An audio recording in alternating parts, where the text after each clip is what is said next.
Les invito a leer en el capítulo 8 de la carta a los romanos. La carta a los romanos, el capítulo 8, desde el versículo 1.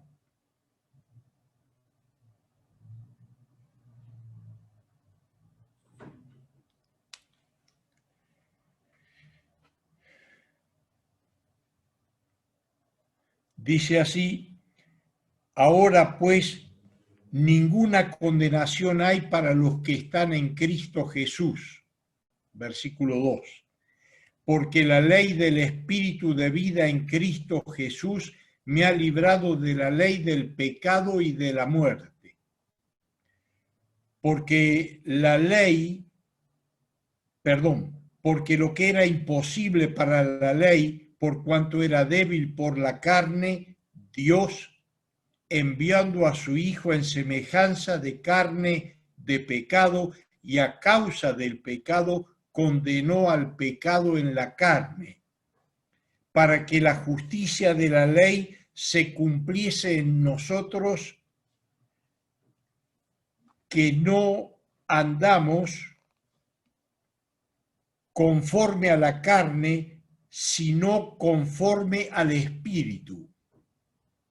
Porque los que son de la carne piensan en las cosas de la carne, pero los que son del Espíritu en las cosas del Espíritu. Porque el ocuparse de la carne es muerte, pero el ocuparse del Espíritu es vida y paz. Por cuanto los designios de la carne son enemistad contra Dios, porque no se sujetan a la ley de Dios, ni tampoco pueden. Y los que viven conforme a la carne no pueden agradar a Dios. Mas vosotros no vivís según la carne, sino según el Espíritu, si es que el Espíritu de Dios mora en vosotros. Y si alguno no tiene el Espíritu de Cristo, no es de él. Pero si Cristo está en vosotros, el Espíritu, el cuerpo en verdad está muerto a causa del pecado, mas el Espíritu vive a causa de la justicia. Y si el Espíritu de aquel que levantó de los muertos a Jesús mora en vosotros, el que levantó de los muertos a Cristo Jesús vivificará también vuestros cuerpos mortales por su Espíritu que mora en vosotros. Así que, hermanos, deudores somos, no a la carne, para que vivamos conforme a la carne. Porque si vivís conforme a la carne, moriréis. Mas si por el Espíritu hacéis morir las obras de la carne, viviréis. Porque todos los que son guiados por el Espíritu de Dios, estos son hijos de Dios. Pues no habéis recibido el espíritu de esclavitud para estar otra vez en temor, sino que habéis recibido el espíritu de adopción por el cual clamamos: Abba, Padre. El Espíritu mismo da testimonio a nuestro espíritu de que somos hijos de Dios. Y si hijos, también herederos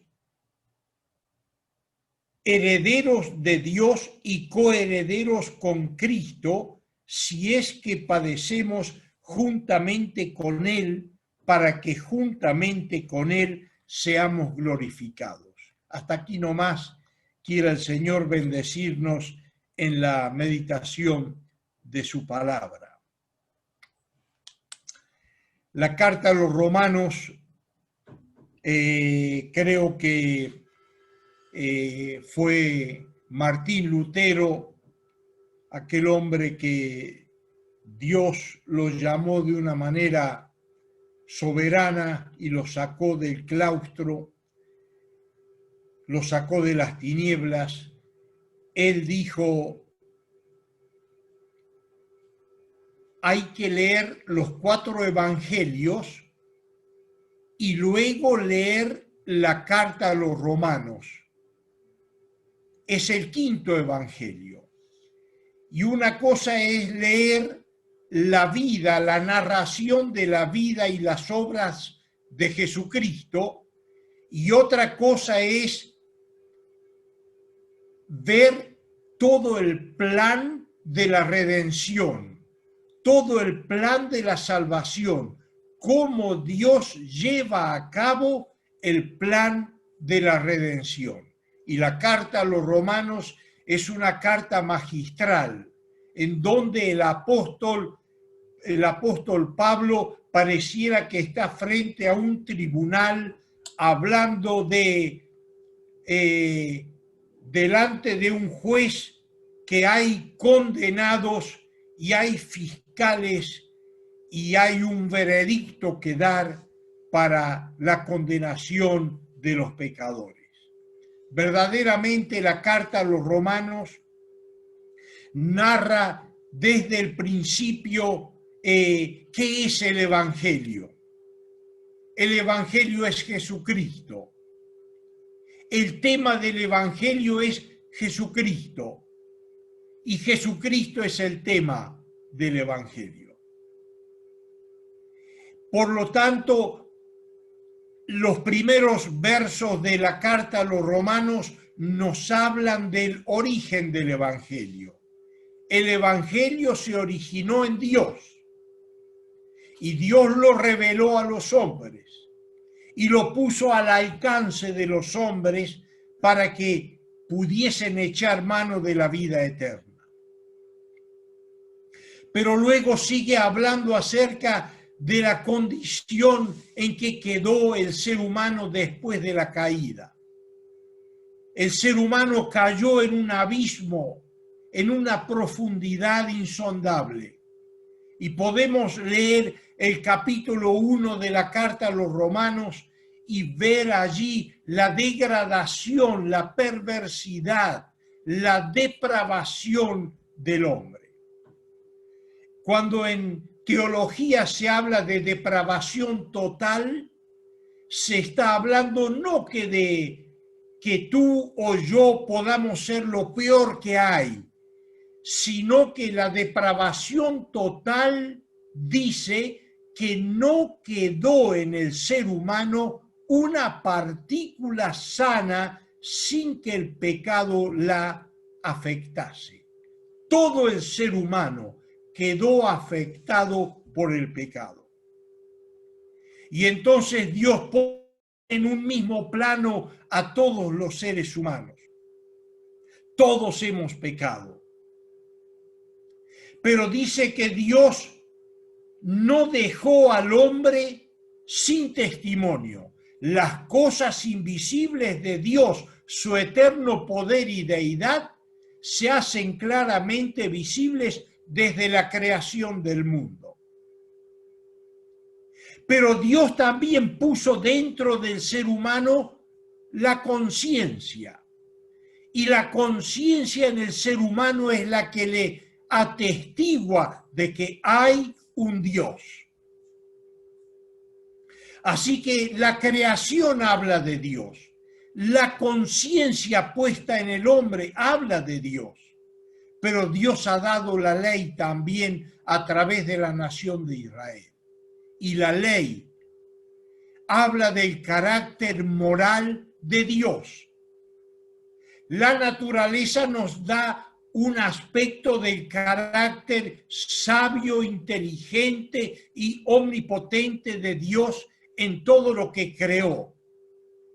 Pero cuando vamos a la ley, vemos el aspecto moral del carácter de Dios. Y allí podemos entender cómo es Dios. Dios se dio a conocer. Y por eso pone al alcance del ser humano la ley.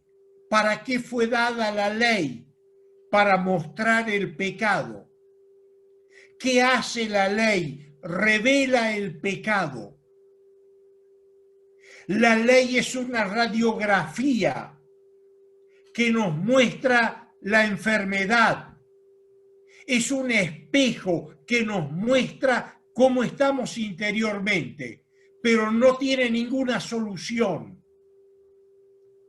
Es una ley condenatoria porque no nos da salida. Así que la ley fue dada para que el hombre conociese su pecado. Y entonces al conocer el hombre su pecado, ahí fue consciente de haber quebrantado la ley de Dios.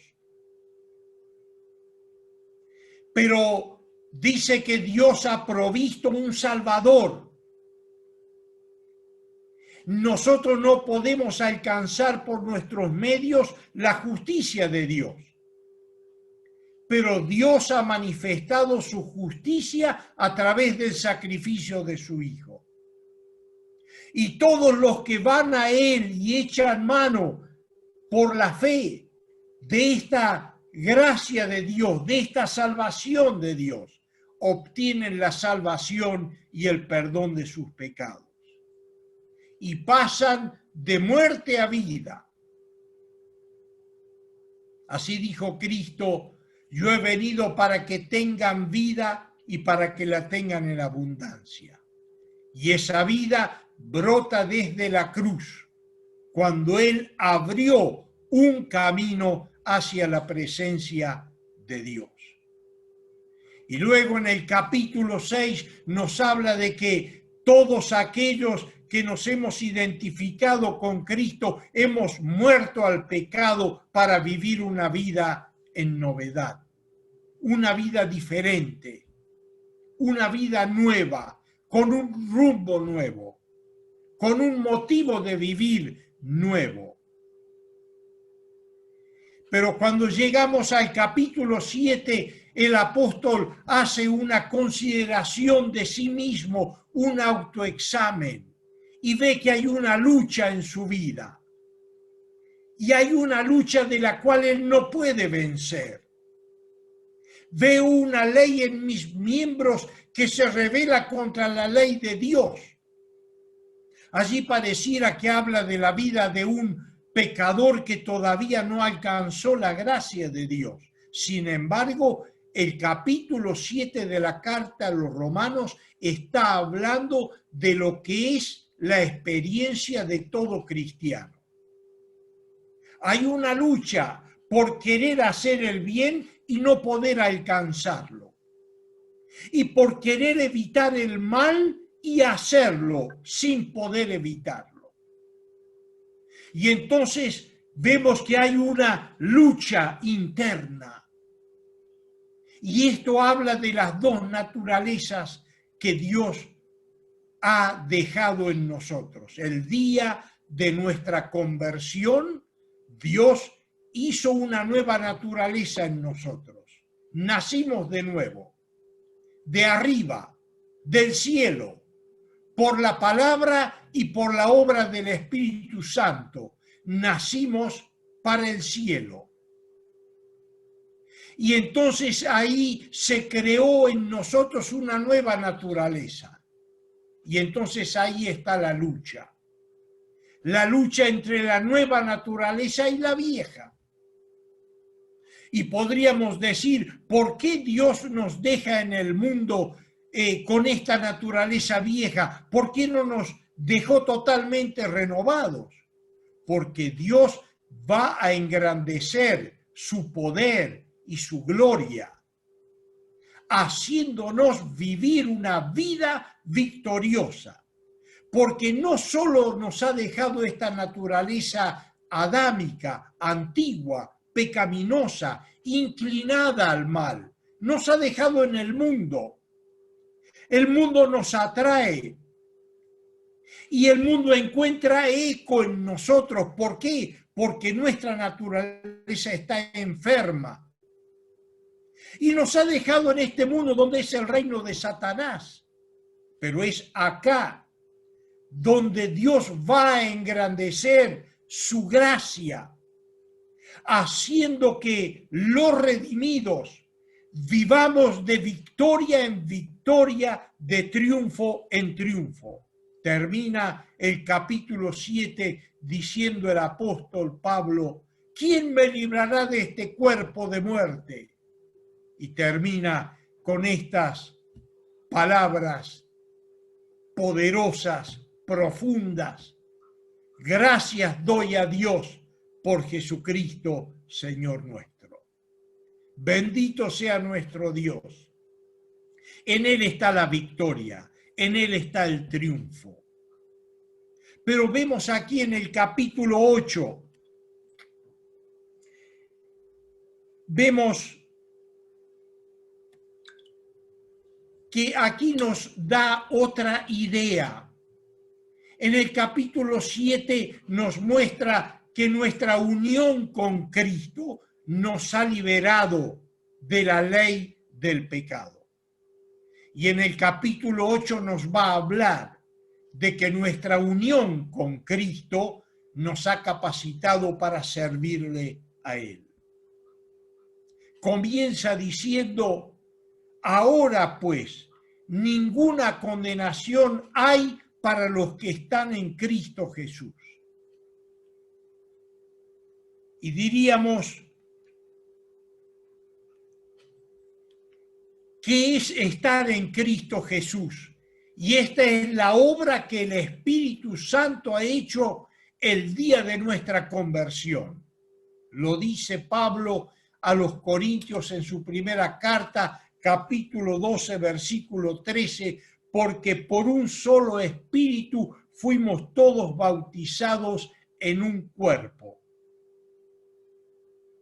Y amados hermanos, el día de nuestra conversión, el Espíritu nos sumergió en la obra del Calvario y nos identificamos en la maldición de Cristo, nos identificamos en el juicio que Cristo sufrió por nosotros. Pero a su vez, el día de nuestra conversión, el Espíritu Santo nos bautizó en el cuerpo de Cristo. Y esto nos identificó con la iglesia. Por eso lo importante no es estar inscrito en alguna iglesia local de este mundo. El tema es saber que estemos inscritos en el libro de la vida, que pertenezcamos a la iglesia de Jesucristo. Y es una obra que el Espíritu Santo hace el día de nuestra conversión. En segundo lugar, somos librados de dos cosas. La ley del Espíritu de vida en Cristo Jesús me ha librado del poder del pecado y de la ley del pecado y de la ley de la muerte. Dos cosas. Hemos sido librados del pecado y hemos sido librados de la muerte.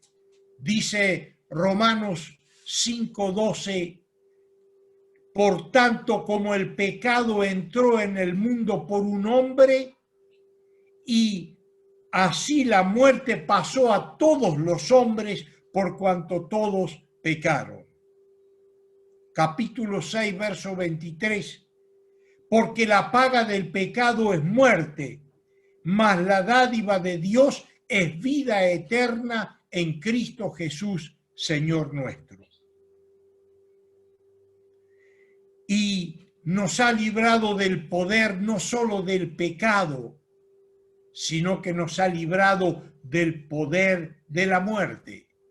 Primera carta a los Corintios, capítulo 15, versículo 56.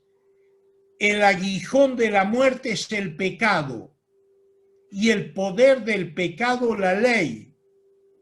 Mas gracias sean dadas a Dios, que nos da la victoria por medio de nuestro Señor Jesucristo.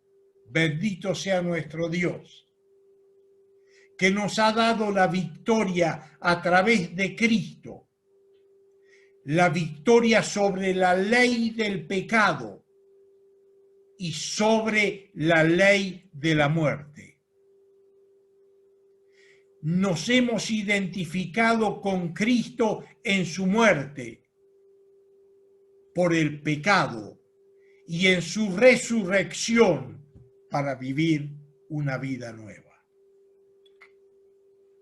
Luego dice en el verso 3, lo que era imposible para la ley a causa de la incapacidad del hombre.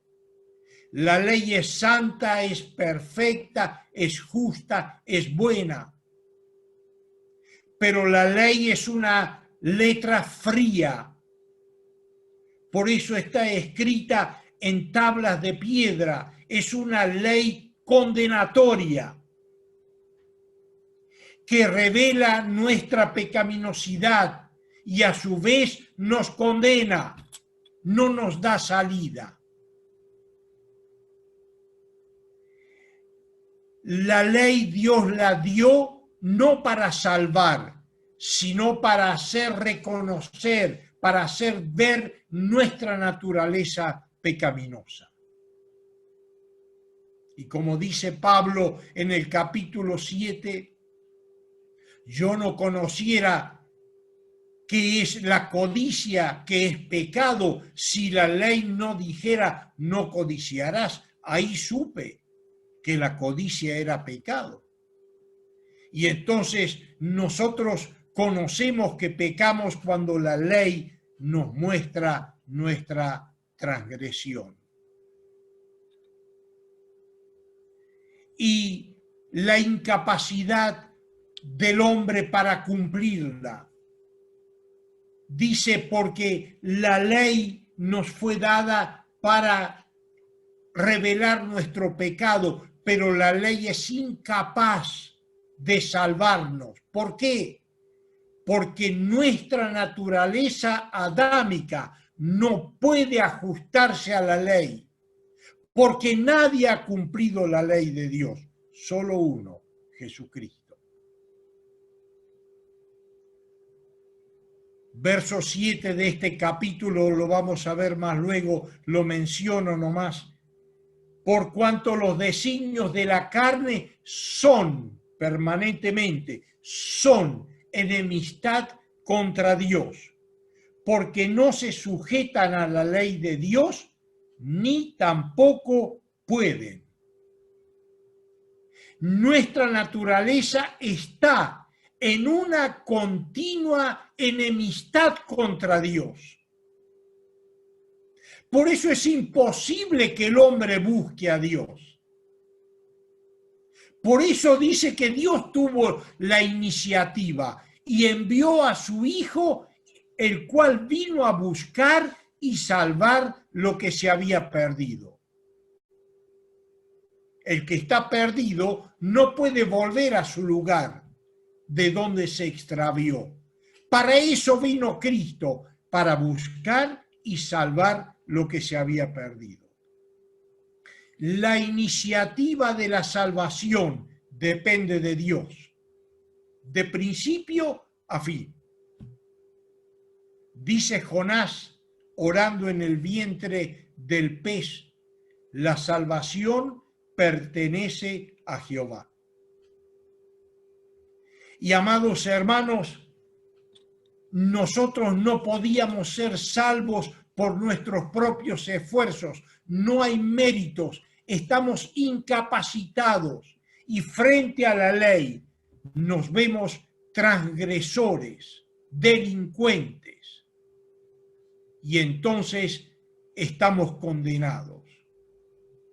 El pecado entró al mundo por un hombre y por el pecado la muerte. Y así la muerte pasó a todos los hombres por cuanto todos pecaron. No hemos pecado de la manera que Adán pecó, pero Dios imputó el pecado de Adán a toda la raza humana. Y por eso, cuando en el capítulo 5 de Génesis habla de que Adán engendró hijos e hijas, dice, los hizo conforme a su imagen y conforme a su semejanza. Adán fue hecho a imagen y semejanza de Dios. Adán, pecador ya, trajo al mundo y se pobló el mundo de seres a imagen y semejanza de Adán, pecadores. De nacimiento, dice David en el Salmo 51, orando a Dios, confesando su pecado, en maldad fui formado. Y en maldad, en pecado me concibió mi madre. Todos nosotros somos pecadores por naturaleza y no podíamos alcanzar jamás la salvación de nuestra alma. Por eso dice en el verso 3, pero Dios, mire usted cómo interfiere allí en el capítulo, en el verso 3. Porque la ley del Espíritu de vida en Cristo Jesús me ha librado de la ley del pecado y de la muerte. Porque lo que era imposible para la ley, por cuanto era débil por la carne, Dios, Dios, enviando a su Hijo en semejanza de carne de pecado. Dios tuvo la iniciativa. Nosotros no podemos salvarnos a nosotros mismos. Dios tuvo la iniciativa. Dios envió a su Hijo. Y Dios preparó el camino. Dios preparó desde Adán en adelante, preparó la entrada de un segundo Adán. Y fue a través de toda la ley de Moisés, de los profetas y de los salmos, hizo toda la presentación de lo que él iba a hacer, introduciendo a su Hijo al mundo para salvarlo. Dios, enviando a su Hijo en semejanza de carne de pecado. Dice que Jesús tenía una naturaleza humana, 100%, pero no una naturaleza pecaminosa. Era hombre 100%, pero su naturaleza no era pecaminosa, porque en el vientre de la bendita Virgen María intervino el Espíritu Santo y el santo ser que nació de ella fue llamado Hijo del Altísimo. Dice Gálatas capítulo 4, cuando vino el cumplimiento del tiempo, Dios envió a su Hijo, nacido de mujer y nacido bajo la ley, para que redimiese a los que estaban bajo la ley. Dios envió a su Hijo por ti y por mí, amado hermano, para salvarnos. Y por eso elevamos a Dios estas canciones que hemos cantado de gratitud, de alabanza, de exaltación por lo que Él es y por lo que ha hecho a favor nuestro y por lo que ha hecho en nuestra vida, lo que hace y lo que hará.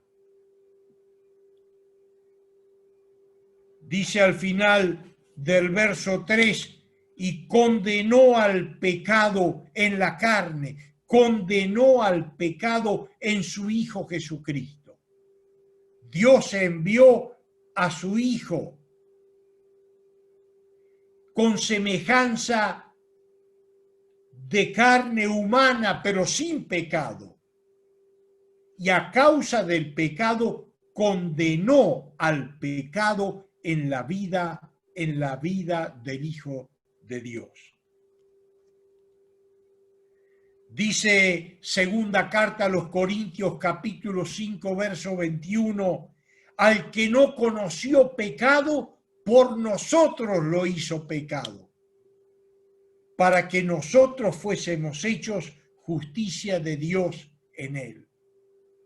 Palabras del apóstol Pedro en su primera carta, capítulo 3, verso 18.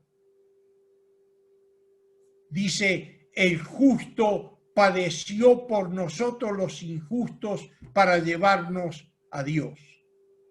Para esto también Cristo padeció. Dice la carta a los Hebreos capítulo 2, verso 14, así que por cuanto los hijos participaron de carne y sangre, él también participó de lo mismo, para destruir por medio de la muerte al que tenía el imperio de la muerte, esto es, al diablo, y librar a todos los que por el temor de la muerte estaban durante toda la vida sujetos a servidumbre. Bendito sea nuestro Dios. Por lo que Cristo nos logró en el Calvario. Lo que le costó redimirnos, el alto costo que pagó, pero sacó, como dice Pablo a Timoteo, sacó a luz la vida y la inmortalidad por el Evangelio. Bendito sea nuestro Dios. Y entonces, ahora nosotros podemos cumplir la ley de Dios. Dice el versículo 4, para que la justicia de la ley se cumpliese en nosotros, que no andamos conforme a la carne, sino conforme al Espíritu. Ahora nosotros podemos alcanzar el propósito de Dios. Dice la profecía de Ezequiel capítulo 36, tiene que ver con Israel en un tiempo futuro, pero es muy aplicable a lo que Dios ha hecho en nuestras vidas. Ezequiel capítulo 36, verso 25. Habla de un futuro de Israel, pero es lo que Dios hizo hoy en nuestras vidas. Esparciré sobre vosotros agua limpia y seréis limpiados de todas vuestras inmundicias y de todos vuestros ídolos os limpiaré. Os daré corazón nuevo y pondré espíritu nuevo dentro de vosotros. Quitaré de vuestra carne el corazón de piedra y os daré un corazón de carne. Y pondré dentro de vosotros mi espíritu. Y haré que andéis en mis estatutos y guardéis mis preceptos y los pongáis por obra. La obra de la salvación pertenece a Dios desde el principio hasta el fin. Por eso Pablo a los filipenses dice, el que comenzó en vosotros la buena obra, la perfeccionará hasta el día de Jesucristo. Gracias a Dios, que la salvación no depende de nuestros méritos, depende de la obra sacrificial de Cristo, depende del pacto eterno que Él hizo por medio de su sangre para con Dios. Y en ese pacto nosotros estamos asegurados, como dice el escritor a los Hebreos en el capítulo 6, nuestra alma está anclada a Cristo, la roca inconmovible de los siglos. Estamos seguros en Él.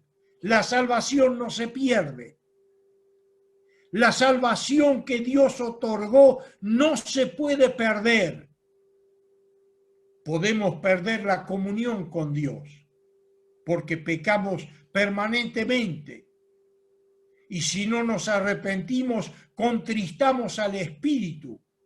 Y si no buscamos, confesando nuestro pecado, no volvemos a la comunión con Dios, podemos apagar el Espíritu. Pero la salvación otorgada por Dios a través de su gracia y de la obra de Jesucristo no se pierde jamás. Miren ustedes, en esta obra que Dios ha hecho, dice, quitaré de vosotros el corazón de piedra. Cuando el hombre peca, está respondiendo a su corazón, en donde está escrito la ley del pecado.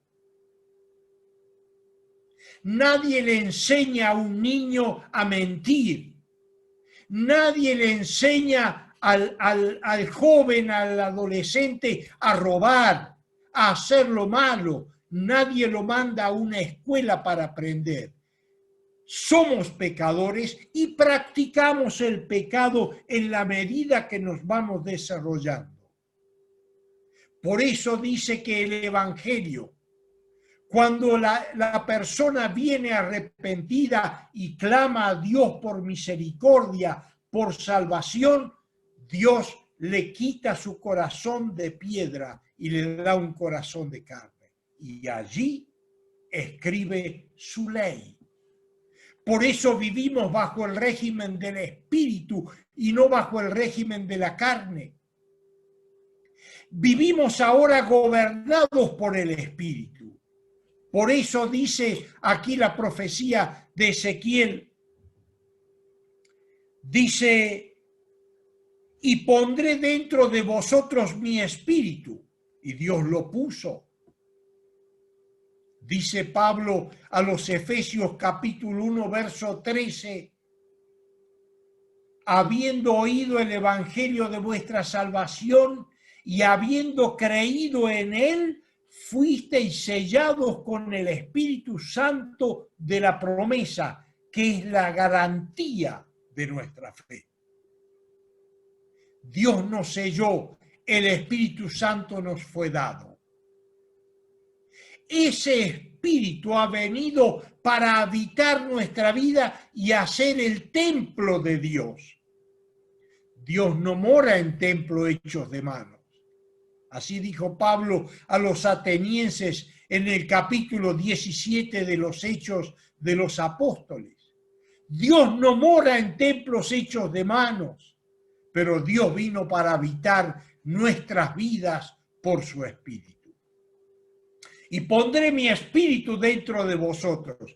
Y escuche o lea allí en Ezequiel 36, verso 27, y pondré mi espíritu dentro de vosotros y yo haré que andéis en mis estatutos. Es Dios que nos va a estimular al cumplimiento de su ley. La ley no quedó anulada por la gracia. No somos salvos por la ley, somos salvos por la gracia, por la fe en Cristo. Pero ahora podemos cumplir la ley de Dios. La ley no está anulada, pero ahora el Espíritu nos ayuda a cumplir la ley de Dios. Y haré que andéis en mis estatutos, y haré que guardéis mis preceptos. Si hay en nosotros un deseo de obedecer a Dios, el Espíritu lo ha puesto. Si hay un deseo de guardar sus preceptos, es el Espíritu que lo pone. Y luego dice, y haré que los pongáis por obra. Por eso Pablo a los Filipenses capítulo 2, verso 12 y 13 dice, porque Dios es el que en vosotros produce así el querer como el hacer por su buena voluntad. Luego, en el versículo 5, dice, porque los que son de la carne andan y piensan en las cosas de la carne, pero los que son del Espíritu en las cosas del Espíritu. Y aquí está hablando de dos tipos de personas. Una persona que no es salva, la persona que anda gobernada por su naturaleza adámica no ha nacido de nuevo. Y la persona que es gobernada por el Espíritu de Dios ha nacido de nuevo, es creyente. Leemos el verso 5 nuevamente.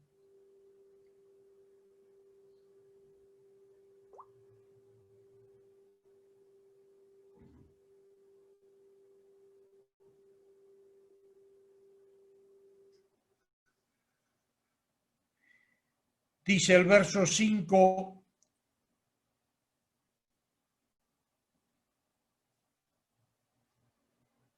perdón, el verso 6, que el ocuparse de la carne es muerte, pero el ocuparse del Espíritu es vida y paz. Y entonces, hermanos, nosotros debemos tener presente que debemos vivir ahora una vida gobernada por el Espíritu Santo.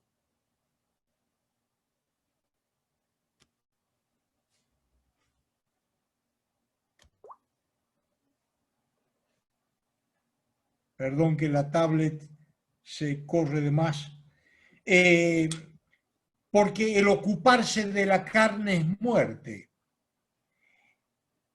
La persona que no ha sido nacida de nuevo, si se ocupa, vive ocupada en las cosas de su naturaleza adámica, está condenada. Pero aquellos que hemos alcanzado esta salvación de parte de Dios, ahora somos guiados por el Espíritu Santo. Y entonces vuelve al verso 7 diciendo, porque los designios de la carne son enemistad contra Dios, porque no se sujetan a la ley de Dios, ni tampoco pueden.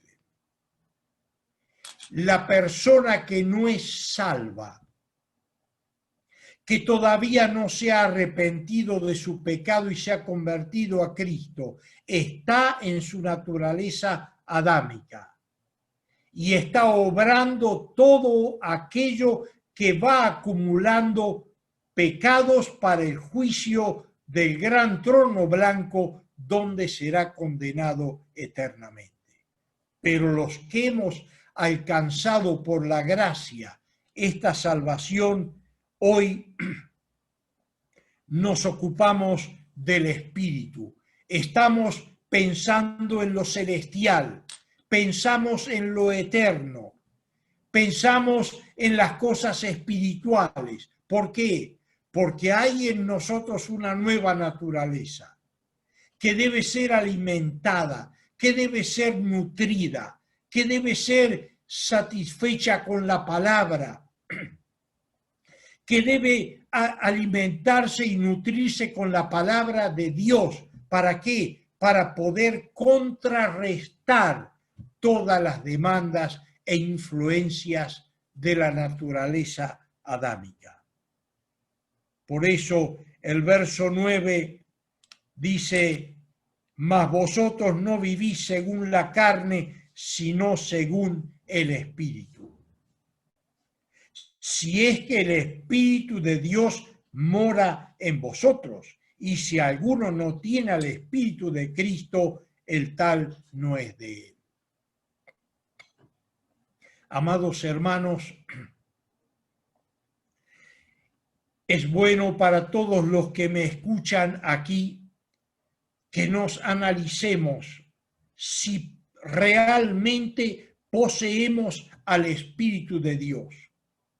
Si verdaderamente hay en nosotros una nueva vida, si hay en nosotros un deseo de agradar y de honrar a Dios, debemos analizar si en nosotros hay ese choque de dos naturalezas, si hay luchas internas por querer agradar a Dios y por querer agradar a la naturaleza adámica.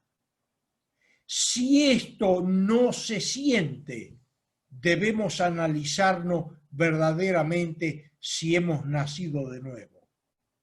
Por eso, el apóstol Pablo, ante un auditorio como Corinto tan carnal, en donde había tanto pecado permisivo, les dice en su segunda carta: examinaos a vosotros mismos si estáis en la fe. Dice Spurgeon que él constantemente se examinaba para saber si verdaderamente era un hijo de Dios. Y acá lo dice claro: el que no tiene al Espíritu de Cristo no es de él. Y queridos escuchas y hermanos, no hay que mirar atrás. No, yo un día hice una profesión de fe. Yo un día en una campaña de evangelismo yo levanté la mano. Yo repetí una oración. No, no, no, no. Tienes que pensar hoy, no en el pasado. ¿Eres hijo de Dios o no eres hijo de Dios? ¿Sientes la presencia del Espíritu o tu vida es indiferente? Cuando pecas, ¿sientes peso por haber pecado contra Dios o te es indiferente el pecado? Pues hay que analizarse. Dice: mas vosotros no vivís según la carne, sino según el Espíritu, si es que el Espíritu de Dios mora en vosotros. Y si alguno no tiene al Espíritu de él, de Cristo, no es de él. Pero si Cristo está en vosotros, dice el verso 10, si Cristo está en vosotros,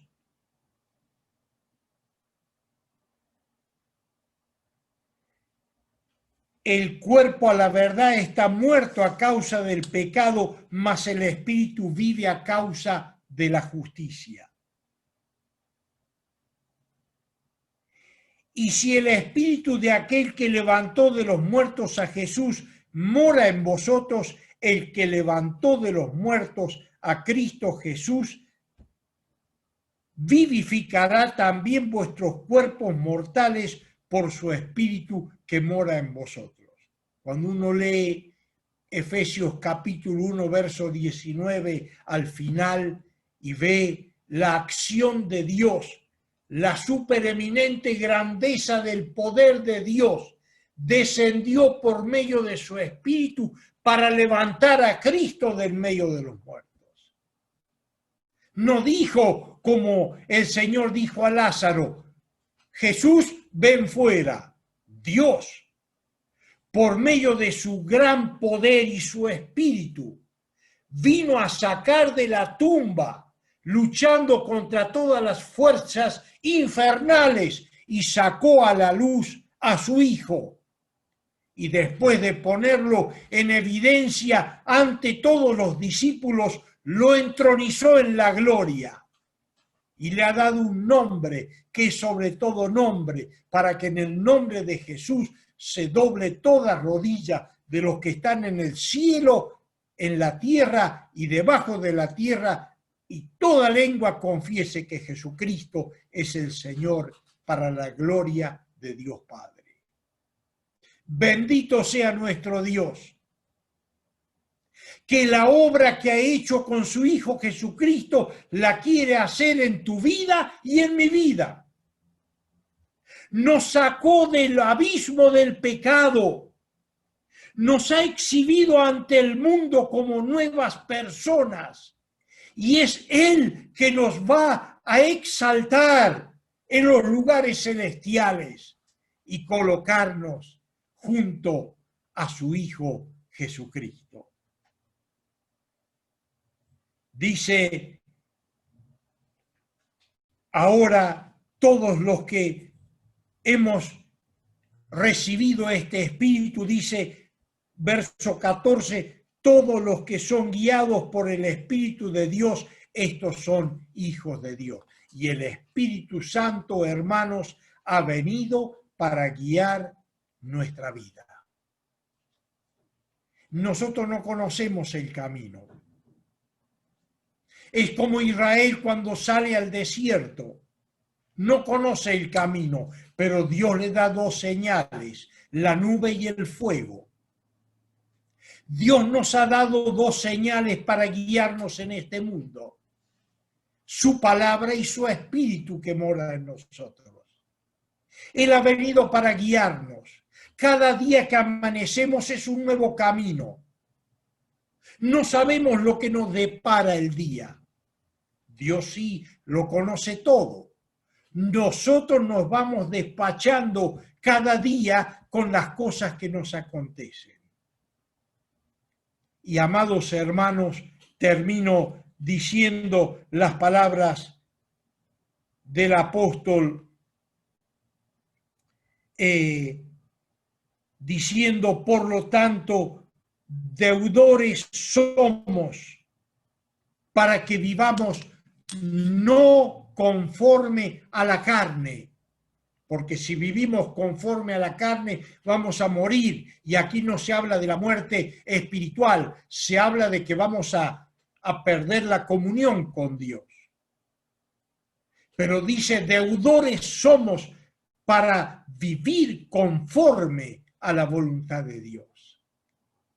Él nos ha llamado para vivir una vida sobrenatural, que se vive con los recursos sobrenaturales que Dios por su gracia ha puesto a nuestro alcance. Amados hermanos, tú y yo, desde hoy, somos más responsables por lo que hemos escuchado hoy para vivir de una manera que Dios pueda decir lo que dijo de Cristo. Este es mi Hijo amado, en el cual tengo complacencia. Dios bendiga su palabra.